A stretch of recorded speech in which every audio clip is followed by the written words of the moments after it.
up, fuzzball. From Down Under. Do or do not. There is no try. G'day, mate. How you going?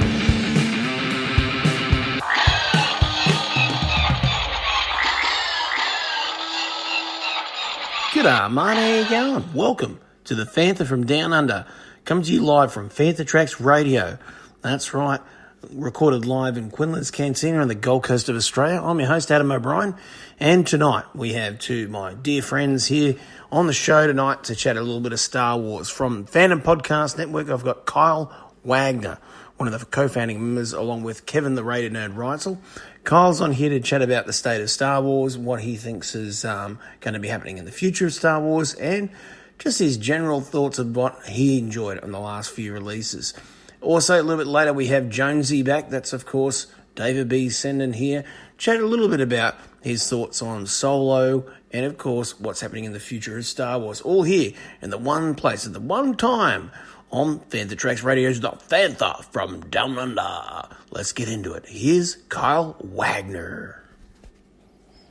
Hey there, folks. Welcome to the Fantha from Down Under. He's your host, Adam O'Brien. Joining me all the way from Florida is my pal, the one, the only, the co-founder of one of the most amazing podcast channels. That is, of course, Phantom Podcast Network. It's Kyle Wagner. How are you, buddy? I don't know. The view from down under is different. Does the water go in opposite direction, too? Yeah, and the clouds are in the floor. Oh, so it's more like a Bespin thing, right? Is that what you're telling me? Yeah, we're in the Cloud City? There's a lot of gas. I can make some comments about that, but you know what? Yeah, you know how it is. Before we get into a bit of fun chat, I want to say a bit of news that's come through, and it's sad news, unfortunately. One of the greatest film producers ever, and let's just say his mark on cinema was, remarkable to say the least. Gary Kurtz has passed away, unfortunately, today. Wow. I saw that on my social media feed, and it's a blow, I think, but it's something that, especially for our longtime Star Wars fans, it's time. I mean, we're starting to lose people. I mean, obviously we lost Carrie, we've lost some other people, and we're going to have some very hard names over the next, I'm going to say 5 to 10 years. It's going to be tough. But, it's something we have to prepare ourselves for. Time keeps moving on, unfortunately. We all can't be frozen in carbonite. 100% agree. And look, I think, not just Star Wars, but Gary did such great work elsewhere. I mean, we wouldn't have Dark Crystal if it wasn't for Gary's hard work on that film. And also, one that's a little bit forgotten and is actually Mark Hamill's favourite film he's worked on so far, Slipstream. Oh, yeah. It's been forever since I've seen Slipstream. It's funny you mentioned Dark Crystal, too. I want to bring this up real quick. At least here in the States, and I don't know if you've had anything down your way, but it's one of those things where Netflix is doing this new thing where they're taking all their sci-fi things and putting it on a new channel called NX. Oh, no, I haven't seen that. In the ad they're running, they have a brief, 10-second clip of the new Dark Crystal show. Oh, I can't want to see this now. Yeah, you can find it online, but yeah. Oh, wow. I mean, we know it's coming. This new Dark Crystal is going to be fantastic. And the fact that it's a prequel, and we're going to get it, I think it's a 10-episode series, if I remember. Not sure. Yeah, I think it's a prequel. I think pretty much Netflix is going to that 10-episode standard for pretty much everything. I think it's a good way to go. Oh, it's awesome. Now, obviously, this is a Star Wars show, so we're going to have a bit of a chat about Star Wars, but thought we'd warm up our trivia chords with a little bit of a 5-question trivia challenge for you. Okay, we'll see if I'm up for this. I've had a crazy weekend, as the good host knows, but bring it on. All right, here we go. Which Jedi Master led the Battle of Kashyyyk on the Wookiee planet? That would be Yoda. That would be Yoda. Perfect, mate. You jumble the cards again. We'll go for the next one. Here we go. Question number 2. All right. Who defeats Stormtrooper FN2199? Is it A, Chewbacca, B, Finn, or C, Han Solo? Who defeats? Yep, FN2199. Traitor. That would have been Han Solo. Correct. Han Solo. On the mark, mate. Well done. All right. Let's go for a prequel question if we can. Okay, here we go. What was Madame Jocasta Nu's position in the Jedi Temple? Archivist, architect, or archaeologist? Archiver. Correct. She was the archivist of a library. All right, that's another one we go. What makes the destroyer droids particularly hard to destroy? That'd be their force fields. That's right. Deflector shields are set at maximum. All right, here we go. This is even better. Who do Obi-Wan Kenobi and Anakin Skywalker chase after an attempt to target Senator Amidala on Coruscant? Oh, I'm blanking on that. I know I can see the character as plain as day, but I cannot think of the name. That is Zam Wessel. That's right. I see it perfectly in my mind's eye, but the name was just going on me. Yeah, that's right. And Chekhov would have been able to get that one. There goes the Wessels. Yeah, exactly. Is this a nuclear vessel? Yeah. All right, final one. What was Chancellor Palpatine's first act after being granted emergency powers by the Senate? To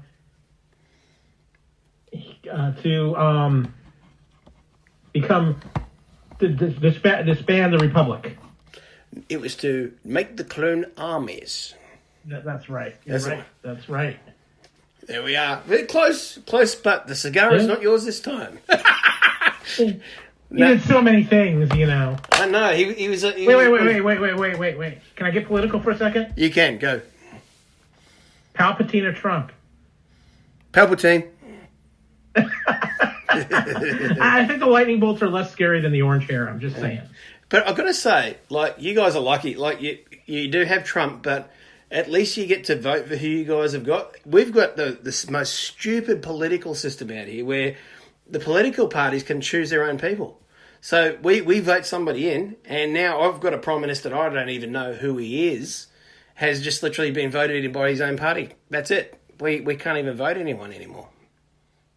Are you sure the Empire isn't in control there? No, it's literally like, honestly, there's no point even having political parties anymore because they do all the voting themselves. We vote a party in, but then they'll just keep shuffling chairs, basically go, oh, well, you could be Prime Minister this week. No, you're right, mate. You be Prime Minister. That's how it works. Kind of sounds like our senators here, that once they get in, they never get out. That's right. Now, folks, we've been chatting a little bit off air, obviously, about what's the future for Star Wars, and it's actually been a running theme in the last couple of episodes of the Down Under show. But I want to get Kyle's opinion on this. What do you want to see moving forward? Not so much what probably will happen, but what do you think you'd like to see, whether it's the films, the TV show, the cartoons, what do you think should be the direction of Star Wars? Okay, well, I've got a couple points on this because I have some very strong feelings about where Star Wars is at right now and the direction it's taking. First of all, I give them a ton of credit for realizing they needed to slow down because I think they were definitely going too fast with too many things, and I think they were getting on that verge. If they try to keep up the pace they were going, they're going to head a little bit maybe down that DC rabbit hole. Yeah. Because when you look at DC and all the problems they're having, one of the big problems, and it's something everybody is doing right now with their quote-unquote franchises, is they're all trying to hit the fast-forward button on the Marvel formula. And I'm going to say this. The Marvel formula works for Marvel because they've had 10 years to build it. And there's a comic book mentality that people have with Marvel where you get used to a comic book coming out every month. And I think people are more accepting of 2 or 3 Marvel movies a year because it's like getting that comic book monthly. So I think people are more adjusted to that with those characters. You see these characters every month. With Star Wars, there's comics and stuff like that, but they're still, by coming out on the schedule they were coming out as, it felt like they were taking the event feeling away from Star Wars. And Star Wars should always have a bit of an event feel to it. Should you think it should go back to, like, it was times of George when he was doing it every 3 years? That was probably a better way of doing it. I think a 2-3 year window is a much better route because I think it's going to make the movies carry more weight. And I think because, too, I think with Star Wars, you've got to have that time to really develop the story and everything in full. And I think that's a lesson we should be taking out of what happened with the Last Jedi, and because I think one of the problems with Last Jedi wasn't because you're trying to keep up this insane schedule between films. People didn't really pay that much close attention to what Rian Johnson was doing. Now, this isn't to say I'm not going to go on a rant. Oh, Rian Johnson was wrong. Rian Johnson was right, and say there's things I like about Last Jedi. There's things I don't like about Last Jedi. But I think if there would, my personal opinion is J.J. Abrams should have just been in control of all three movies. Yeah. He should have just been. Whoever they hired him go through. He should have been involved a lot more in all three movies. And the sad part is I think they realized some of that mistake they made with Rian Johnson, but it was already too late in Solo when they tried to correct everything, and it just led to Solo having even more of a mess. So I'm really happy with what Iger said about realizing, hey, we need to pump the brakes, we need to slow things down. So what I want to see from Star Wars right now is I want all the focus of energy going into two things.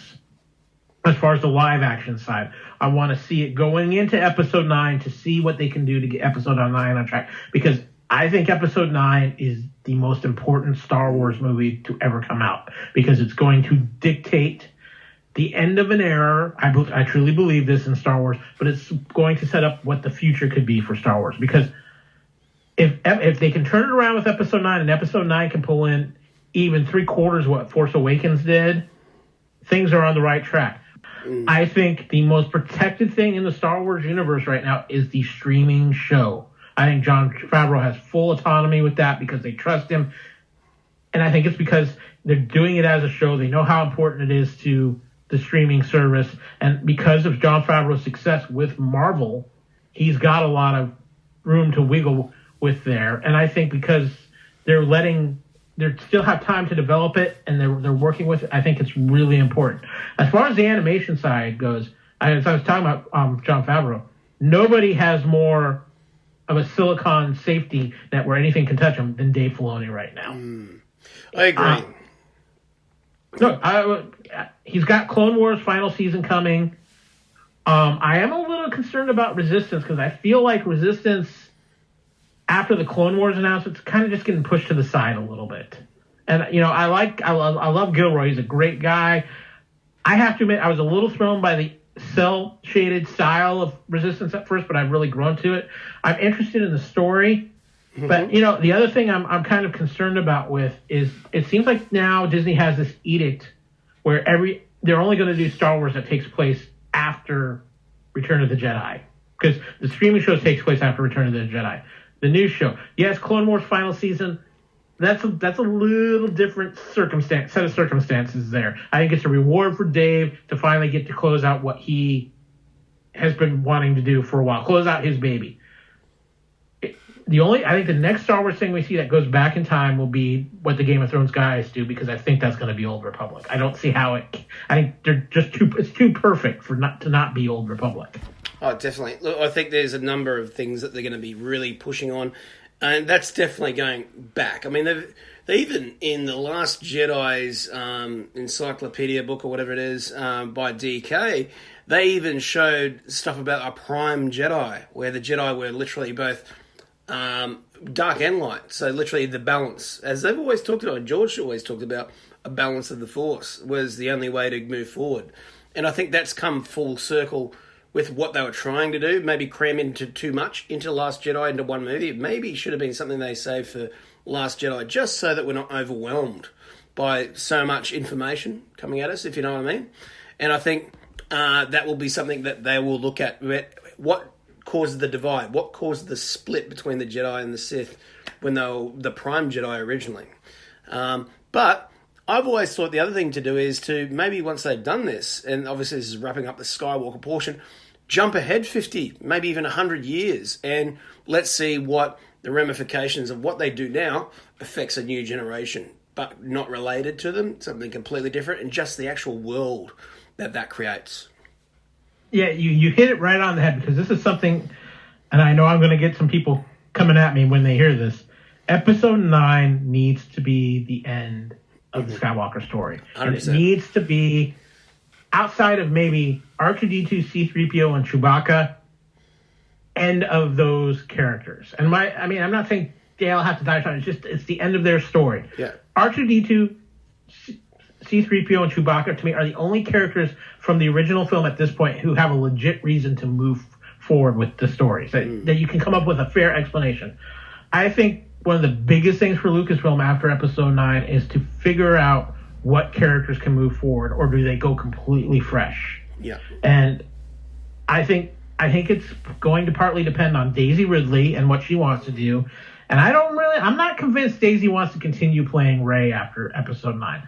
However, I do think of all the actors that are introduced new, the two that are most likely to be willing to do something, and even if it's just a single Star Wars story movie, are Oscar Isaacs and John Boyega. And I would love to see them do like a buddy cop kind of movie in the Star Wars universe. Even if it's just a single solo Star Wars tale. I would love to see that, but I think you've got to go with whatever you're going to do next with a clean slate. I think so too. In 1965, a novel would be released that would change science fiction forever. A piece of mythic storytelling about a hero that would become the leader of the entire universe, an emperor of the known universe.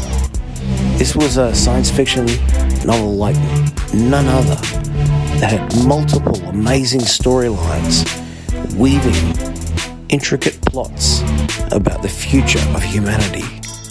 This was about the planet Arrakis, otherwise known as Dune.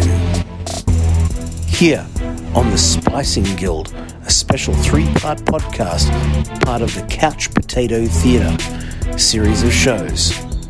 We'll be looking at David Lynch's 1984 adaptation of the Frank Herbert novel. We'll also be looking at the 2000 miniseries by Sci-Fi Channel, and also the 2003 Children of Dune miniseries. Throughout the podcast, we'll also be covering parts of the novels and, of course, the universe of Dune. Hosted by Adam O'Brien, the Fantha from Down Under from the Fantha from Down Under podcast, and, of course, Fantha Tracks Radio, and co-founding member of Phantom Podcast Network, Kyle Wagner. All here, chatting Dune. The podcast must flow.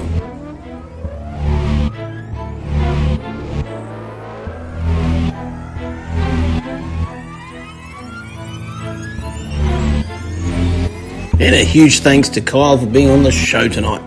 Now, off to the other side of the United States, where we have the one, the only, you know him well, that's the one, David B. Sennin, a.k.a. Jonesy, from, of course, Phantom Awakens Radio. We're here with Jedi Jones of Phantom Awakens Radio. And you know what, folks? I want to know this. I want to know, what are we getting with this Mandalorian? The Mandalorian. Is it a Western? What are we getting? Mystery surrounds us. What are we getting?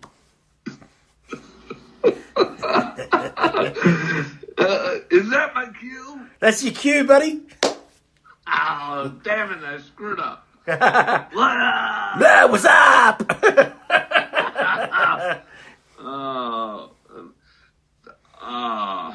So no, I don't know what we're getting. It could be anything. At this stage, we're getting this mysterious image of some Mandalorian warrior using the Mandalorian garb, or it could be any warrior. We don't know at this stage. But it definitely looks like it could be a Western feel. Has the low-slung holster on the hip, but has the classic hook-like thing on the back of the armor from the original Star Wars Holiday Special where Fett came in. Yeah. And did you catch a little bit of the 1313 design? I did. Very cool. I will say this right now. I think the series is basically going to fold in 1313 because I don't think 1313 was, sorry to disappoint you fans, sorry, not sorry, I don't think it was ever on the radar. No, I think it was one that was maybe considered, maybe some conceptual art. There's not a lot of art out there for this game that was out there. There's, I think, less than what George had when he was taking around the movie itself with those 10 Ralph McQuarrie sketches.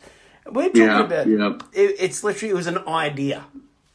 I'll tell you what, it was about as considered as the Obi-Wan Kenobi and Boba Fett movies. Oh, yeah, definitely. I will put it this way. I think it's a surprise that people were getting this amazing thing. And, of course, if I remember, making Star Wars with Jason broke the news, broke the idea of this, which is great. Fantastic reporting. Mm-hmm. But I will say this. I knew eventually we'd get a Star Wars Western.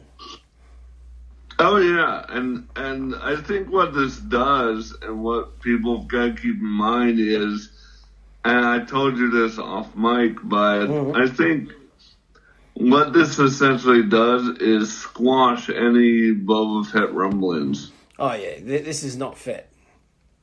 You know, I mean, one could say Boba Fett just got inhumaned. Definitely. I think this is see you later, Fett. Hello, a new warrior. Mm-hmm. Which I will just say, full transparency, right? I'm excited by, because honestly, I'm a biased fan of everything. I mean, you know, hello, look around. Oh, hello. You know, biased fan of everything. But even I will say by the time you got to the prequels and what Boba Fett actually was, I'm like, really? Mm-hmm. I'll tell you what I thought Boba was going to be. And I thought this would have tied in nicely with the no disintegrations line, right? I thought Fett was going to be Kitster. I felt so too. And somewhere I can hear Jimmy Mac bouncing up and down off the walls. But I thought Boba Fett was going to be Kitster. Like, you know, they have brainwashed slaves or something, right? How many years was that a concept? I mean, we all kind of thought, you know, Kitster was really pushed to the fore in Phantom Menace. I mean, that was Anakin's best mate. And if you think about it, and Empire Strikes Back, you know, and he says, no disintegrations. You know, he says that whole thing. No, I agree. There's an opportunity there. When it turned out not to be that,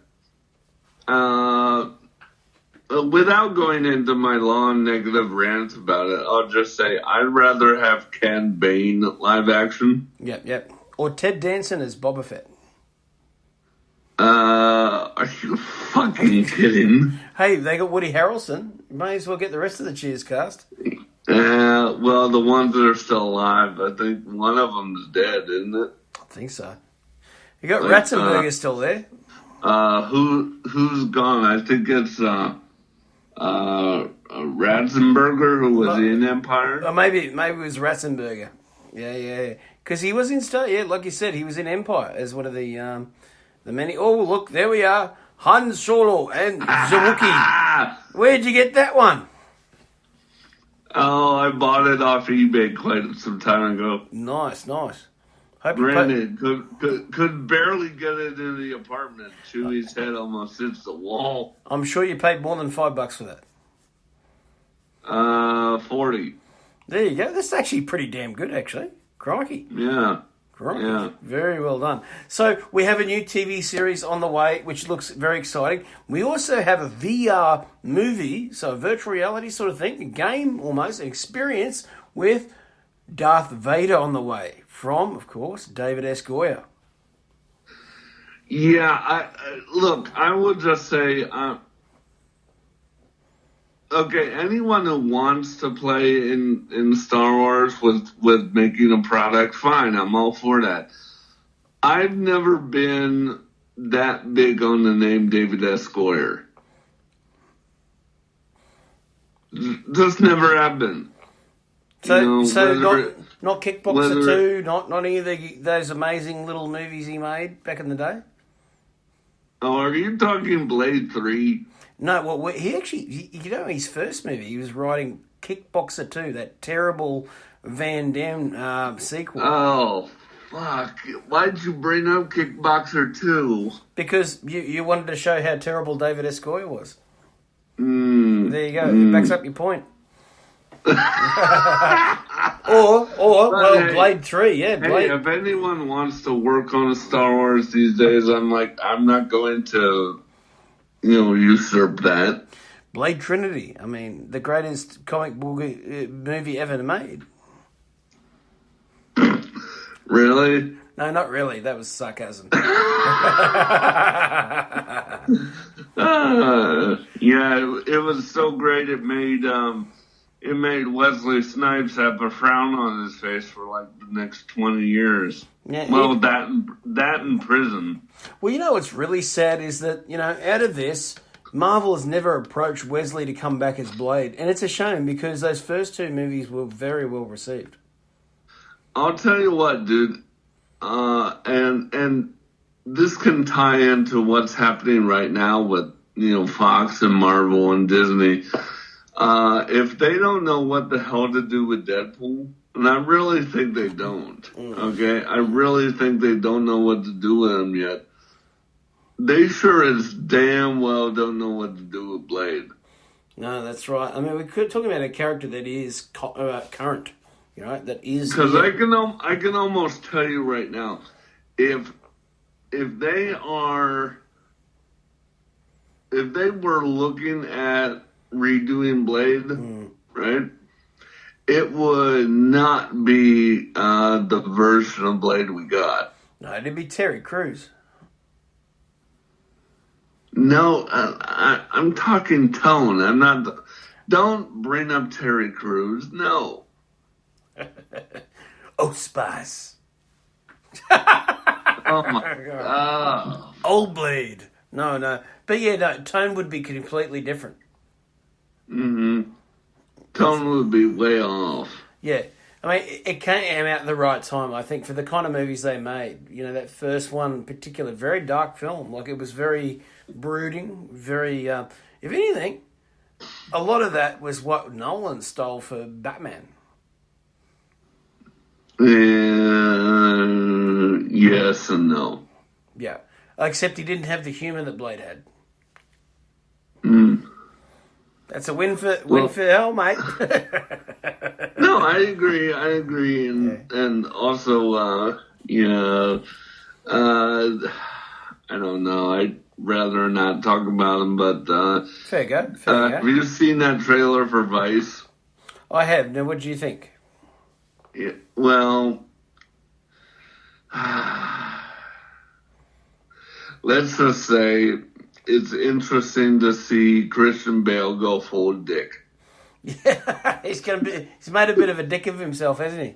Yeah. He's really gone off the dick end. He is. And I can't half tell that, a guy that was quite fit as Batman is going, now listen here, can I have some cheeseburgers? You got yourself some quarter pounders there? I got to get myself some. Yes. It says a lot about a man when you go from Michael Caine as your Alfred to Sam Rockwell as your George Bush.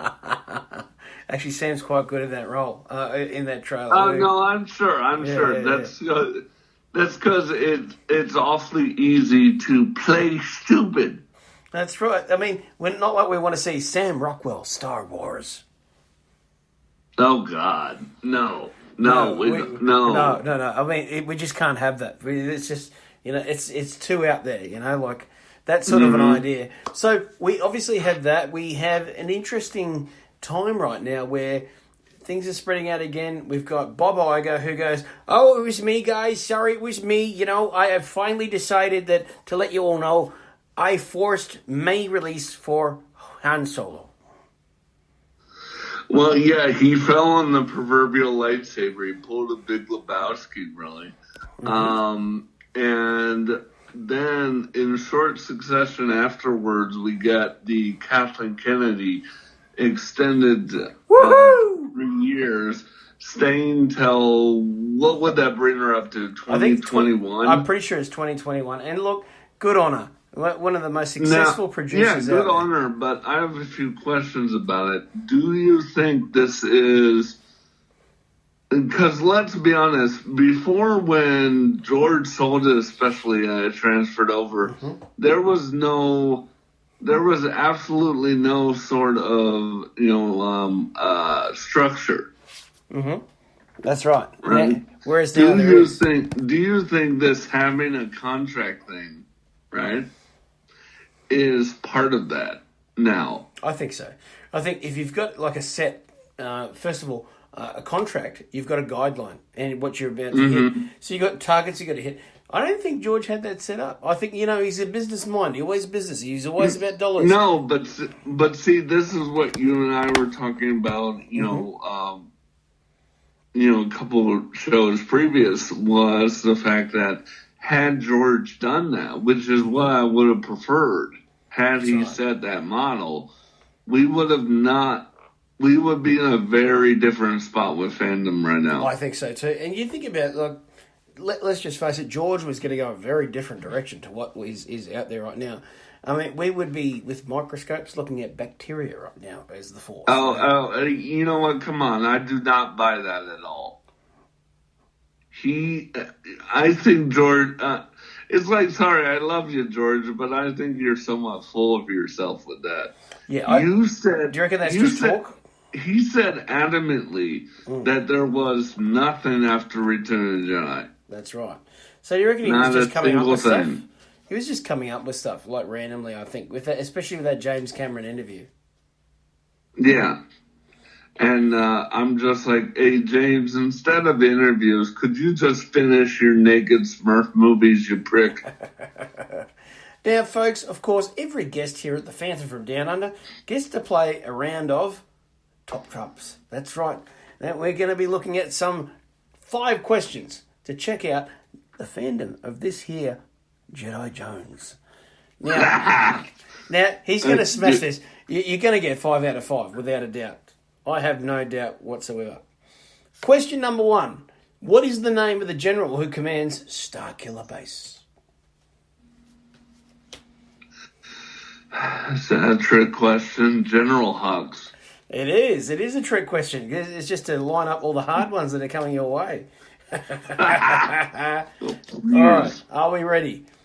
Are sand people responsible for the attack on the Jawa sandcrawler that C-3PO and R2-D2 have been inside? How many? No. Are the sand people responsible for it? Well, it's certainly not the Jawas. They couldn't hit the broad side of a barn. That's right. Who was responsible for it? The sand people. No, only Imperial stormtroopers are so precise. Wait a minute. You asked the question differently. Yeah, kind of. Well. Was it who is responsible? Are they responsible? And the question is basically you've answered it. You said no, so no, you're right. You're right. So okay, all right. You tried to trick me. I tried. What do the Ewoks use to topple various AT-STs in Return of the Jedi? Ropes? Yep, ropes and logs. Yes. I'll give you a half a point for that one. There you go. All right, next one here. We're going to keep in mind, it's early morning on my side of the planet. With whose lightsaber does Obi-Wan Kenobi defeat the elated Darth Maul? Qui-Gon's. Perfect. There we are. 3.5 out of 5. 2 to go, mate. 2 to go.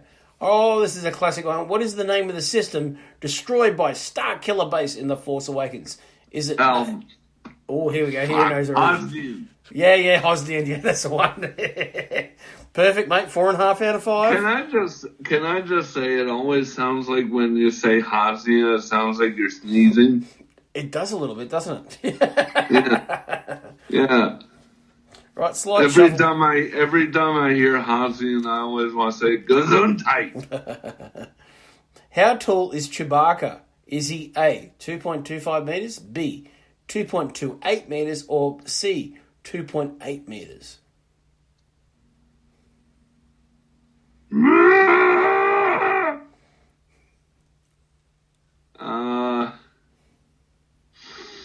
Oh fuck. Don't worry, this was news to me too when I found the answer.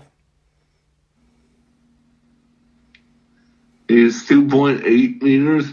He's actually 2.28.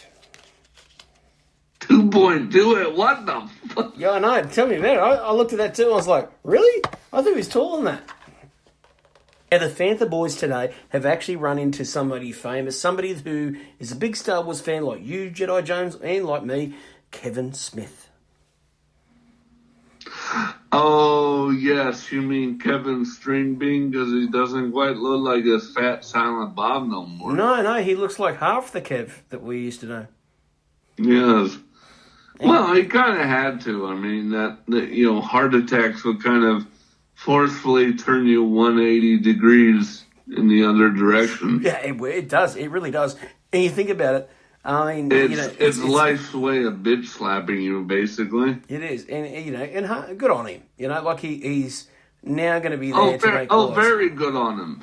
But I find it funny that after a heart attack, you'd think a filmmaker would make an introspective, spiritual film.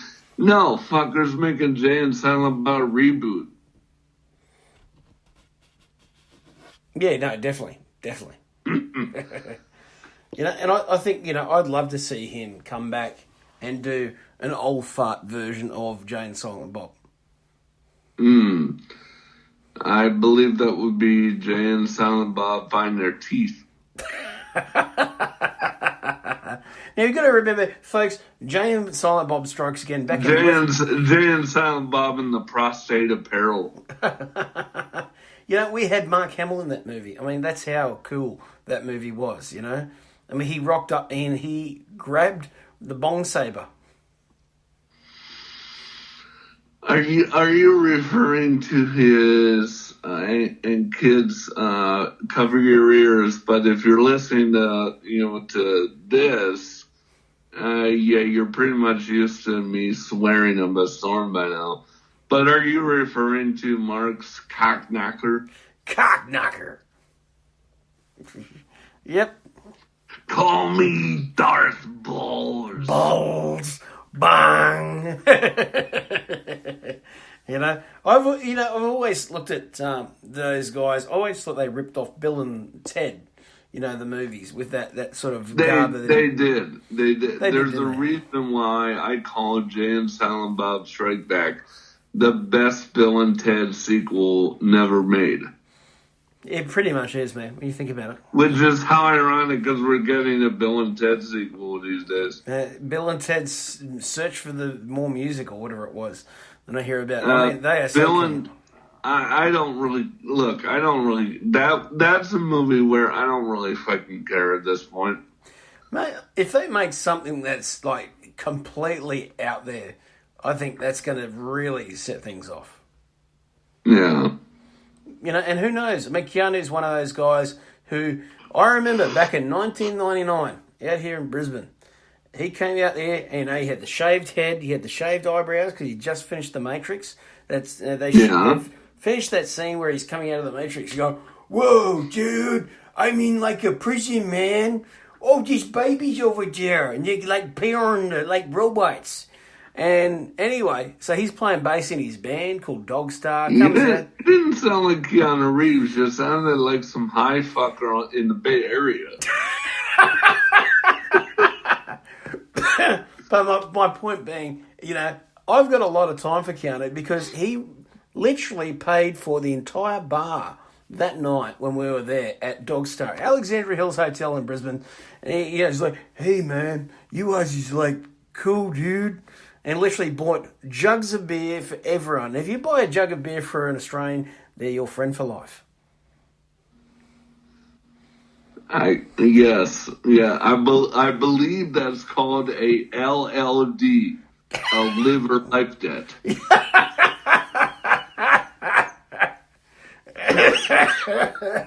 And at the end of a liver life debt, you have every Aussie going, hey, dude, remember when you bought me some beer? Yeah, I could use your fucking liver right now. Now, Kathleen Kennedy, obviously, congratulations to her. She's back for another 3 years. I would say this is going to put all those naysayers and say, Ryan Johnson's never gonna get his trilogy. Well, guess what? I reckon he will. Well, I mean, here's what I got to say about that, right? And swear warning, but you know what? If you listen this long, you're fucking used to me anyway, so fuck off. But here's what I got to say about that. Okay, everyone bitches and moans about Kathleen Kennedy, but we are getting, Clone Wars either finishing up or what you and I talked about, continuing. I don't know where that still stands. I don't know. I still think it's going to be finishing up the thing. I don't think it's going to be much after that, but we'll see. Well, you naysayers and idiots, who do you think you have to owe for that? That's right. Kathleen Kennedy. It's definitely not Bob. No, there's no way Bob's going to do that for you. I mean, we're not getting Quinlan P.I. if it wasn't for him. Oh, for God's sake, Quinlan!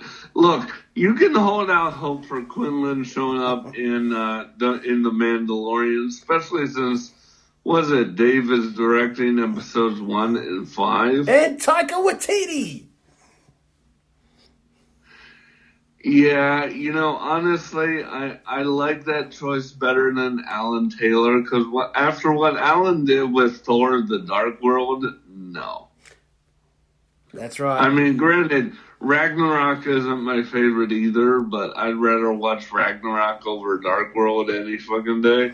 That's right. And can he just bring that character from their Korg into Star Wars? Yeah. Oh, thanks, bro. You got your lightsaber there? Okay, no worries.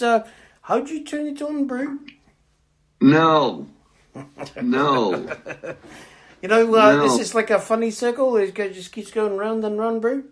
I don't want Korg in my Star Wars, no. That's just my pal Meek. I think he's dead, bro. Oh, Jesus Christ. No, but you got to think about it. Taika's very good with budgets too. I mean, business-wise, he's a very smart move. If anything, he's going to bring a sense of humour and very clever about how he racks out the time that he's got on a film. I agree. And we've got, how long is this going to be? Is this an hour each? I think it's 60 minutes, yeah. So an hour? Yeah, an hour. It'd be like basically... So you mean to tell me Dave Filoni gets to stop cramming things in 22? Mm-hmm. That's exciting. That's exciting. We don't know what he's capable of yet with a camera. He's done a wonderful job cramming stuff in the 22 episodes. That's right. Or 22 minutes, as it were. Clever guy who, he's been working on computers the entire time. Now, we're giving him a camera to work with actual actors. I think he's going to be an amazing experience. Yeah. Now, here's a question for you. Do you think this will lead to hypothetical here, but say a dream watching a Yoda movie with a written and directed by Dave Filoni? Do you think this will lead to something like that? I think it's inevitable we're going to get Yoda eventually. It's got to happen. Like, it was talked about when we first got sold in 2012. They were talking about, I think it was 2013. Yoda was one of the hot properties they were talking about. Actually, it got talked about way before that, if you recall. It got talked about when George was on stage, right? Way back when Celebration was out here in Indianapolis. I've always thought if they're going to do it, they've got to do it old school. And Yoda needs to be like Chuck Norris. It needs to be like one of those old Cannon films. It needs to be a revenge flick. Yoda's back, and now his master is dead. Now he's got to take out the trash. A particular sense of skills I have.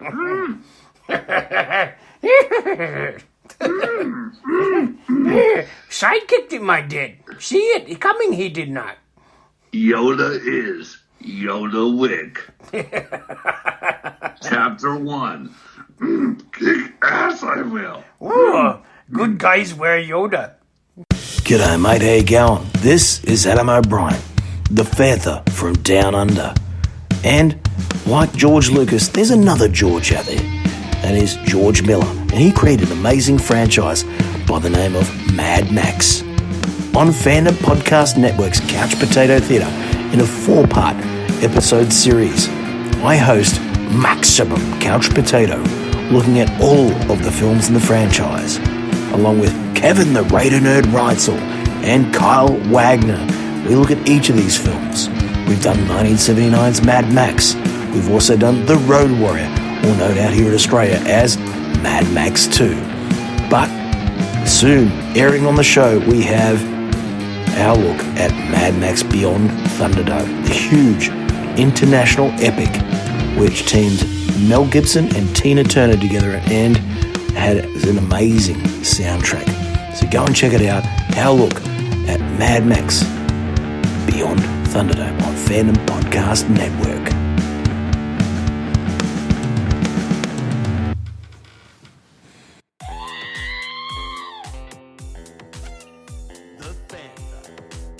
And that's all we have time for here tonight on the Fantha from Down Under. I'm Adam O'Brien, and we'll catch you next week on the Fantha from Down Under, brought to you by Fantha Tracks Radio on fanthatracks.com. May the Force be with you.